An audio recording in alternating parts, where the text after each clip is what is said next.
Everyone, welcome to Scary Movies. This episode is titled Enter the Wagon and stars Linval Joseph as he debuts with the Buffalo Bills against the Cincinnati Bengals. Right out of the gate here, we have a play from the second drive, and while I was expecting some immediate results from Joseph, I was not expecting what we're about to see here. Circling the man himself, we see that he's not only in the center of the field, he's dead center.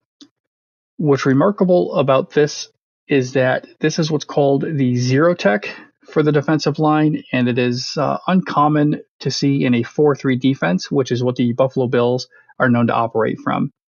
So let's take a quick look and see what the Buffalo Bills are actually up to with their roster on the field. Lined up next to Joseph, we do have two other defensive linemen. So we have AJ Epinesa and we have the elbow of Ed Oliver over here. We have Von Miller, who technically creates a fourth defensive lineman, at least how he's traditionally been used at the Buffalo Bills, which is more of a defensive end. We have Terrell Bernard and Tyrell Dodson over here. Now, there was a little bit of controversy or discussion with the signing of Von Miller, with the depth chart officially listing him as a linebacker. Let's take a quick look and compare between Dodson and Miller. With their stances, they're both upright, hands off the ground, fairly wide alignment. I'm just going to call it what I think it is, based off of the orientation of the players and their actual alignments. This is a 3-4 defensive look from the Buffalo Bills. So again, I want to reiterate what this man is doing. The second drive on the field for the Buffalo Bills, right off of being signed, he only had a couple of plays on the first drive, and they have added a completely new defensive look into the playbook for the Cincinnati Bengals, which is great, but let's take a look and see if it actually worked. As the play develops, we see Joseph immediately kick out to this side, drawing the center in this direction, and we see AJ Epinesa pulling the guard over towards the right. What this does is create a ton of space for Terrell Bernard to burst through the middle, where he will be met by a running back, Bernard, who has been overachieving this season, at least compared to expectations from fans and most of the media, does exactly that. That is not supposed to be a chip block. He is just that quick with the victory. We also see AJ Epinesa beating his man and coming into the backfield to create some pressure on Joe Burrow. This play will result in a quarterback hit, and you can see Burrow scrambling backwards, throwing with poor body mechanics with the pressure. This ball is going to float harmlessly to the sideline and incomplete out of bounds. So right away, we not only see an effective play that highlights Joseph, but a completely new look for the Buffalo Bills defense. Now, to contrast that, let's take a look at where we have Joseph here. This is what's known as the one tech, where he's shaded off the shoulder of the center.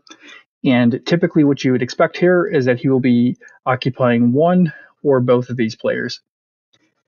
Now for his teammates, we have Dodson, we have Bernard with the usual two linebacker setup. We also have Leonard Floyd, Jordan Phillips, and Greg Rousseau. You'll notice that for Floyd and Rousseau, their hands are in the dirt.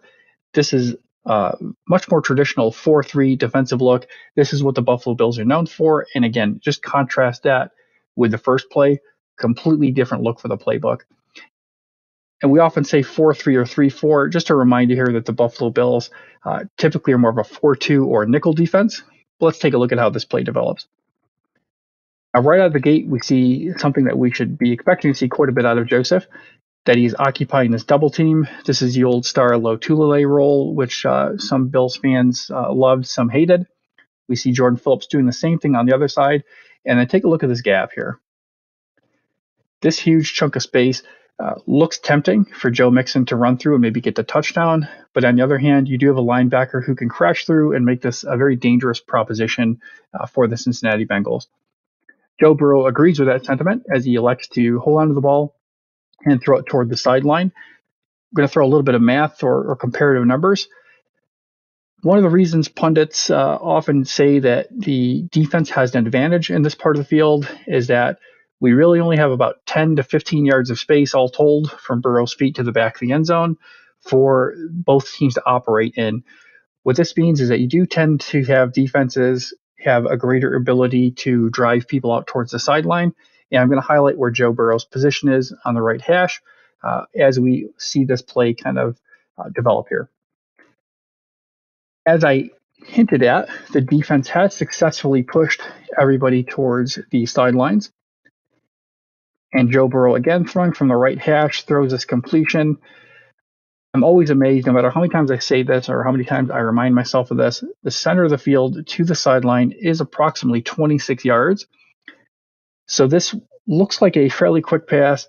It is not. This is actually, if you're shooting it downfield, an intermediate throw, which is why the defense is able to get out there, drive it all the way to the sideline for essentially no gain.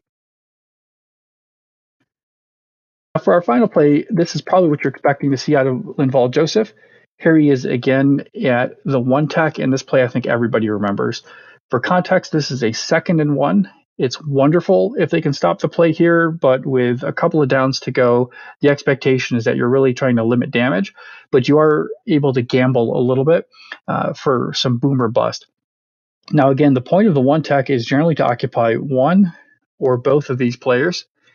And with that boom or bust gamble mentality, what we're going to see here, a bit of a spoiler alert for the next few slides, is that Joseph is going to gamble a little bit.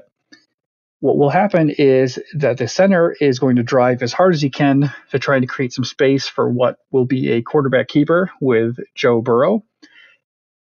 Watch what Joseph does to exploit the idea that the man across from him is going to try to burst forward with as much force as possible.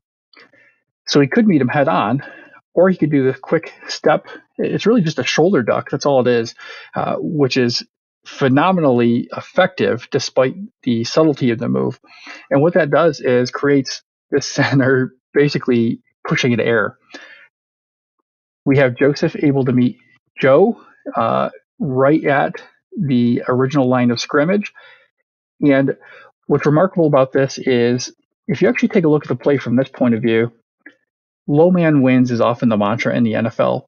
And we have Linval Joseph, who's substantially larger than Joe Burrow, actually losing the leverage battle, but winning the physics battle. What he does to win both battles is you see him dip and reach under, grab that leg. Now he's winning the leverage battle, he's winning the weight and physics battle, and he has Joe Burrow's leg, preventing him from using it to continue driving forward.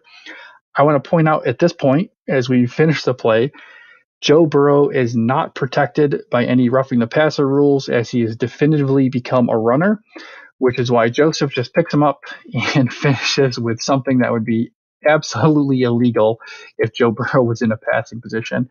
This is the kind of hit defensive tackles probably dream about having on a quarterback, and it all happens because Joseph takes that gamble, ducks inside, and just decimates Joe Burrow on the 2nd and 1. I was expecting some big things from Joseph as the year went on. I was not expecting a transition to 3-4 looks in his first game. Good things. Hope for more. Don't forget to like, subscribe. And with that hope for more slogan, it's not just for Joseph, it's for the Bills teams, as we hope that they can pull a playoff run out of the season so far. I'm hoping to see you again next time, and I'm hoping to be discussing a win. But until then, don't forget, there are definitely still some shining spots.